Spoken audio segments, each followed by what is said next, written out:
পদ্ম পুরস্কার পেলেন পুরুলিয়ার দুই ভূমিপুত্র। বাঘমুন্ডির সিন্দ্রি গ্রামের ৭৯ বছরের দুখু মাঝি ওরফে গাছ দাদু, ওই ব্লকেরই চড়িদা গ্রামের প্রয়াত মুখোশ শিল্পী নেপাল চন্দ্র সূত্রধর। তিনি পাচ্ছেন মরণোত্তর পদ্ম সম্মান। গাছ লাগাও প্রাণ বাঁচাও, এই স্লোগানকে বাস্তবের মাটিতে নামিয়ে এনেছিলেন দুখু মাঝি ওরফে গাছ দাদু। দুখু শুনেছিলাম গাছ অক্সিজেন দেয়, আর অক্সিজেন না থাকলে মানুষ বাঁচবে না। তারপর থেকেই গাছ লাগানো শুরু। 10 থেকে 12 বছর ধরে গাছ লাগিয়ে চলেছেন পুরুলিয়ার প্রত্যন্ত গ্রামে।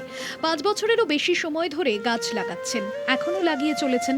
জীবনের শেষ নিঃশ্বাস পর্যন্ত গাছ লাগাবেন। সেই দুখু এতদিনে পেলেন তার কাজের স্বীকৃতি। পদ্মশ্রী পুরস্কার তার ঝুলিতে। সিন্ডিরি গ্রামে তাকে ঘিরে সাজো সাজো রব। পুরস্কার পেয়ে গাছ দাদুও খুশি। ভালো লাগছে আমাকে, তবে এটা পাবো নাই বলিয়ে তো আশা জানি নাই যে পাবো। যাই হোক, গাছ আমি পুরাই লাগাই। গাছ আমি এখন কমসে কম আগুলেই লাগাই, তো হাজার হাজার গাছ লাগাইছি, তার কোনো গাছ তো কোনো নাই, আর গাছ তো লাগাচ্ছি এই বাবা।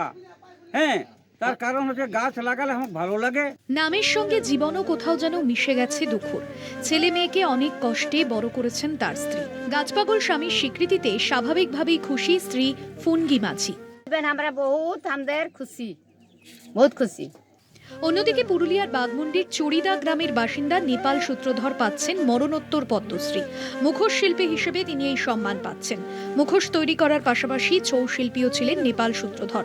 গত বছর নভেম্বর মাসে মারা যান। মৃত্যুকালে তার বয়স হয়েছিল ৭৫ বছর। বাবা পদ্মশ্রী পুরস্কার পাওয়ায় খুশি তার মেয়ে দুলালী সূত্রধর। বাবা যদি বেঁচে থাকতো, বাবার হাতে যদি আর পড়তো, আরো খুব খুশি লাগতো। বাবা নেই, তারও আমাদের মনটা একটু ইয়ে লাগছে, খুবই খুশি লাগছে ওইটার জন্য। বাঘমুন্ডির সিন্দ্রি গ্রাম থেকে হরিনারায়ণ সূত্রধর, কলকাতা টিভি।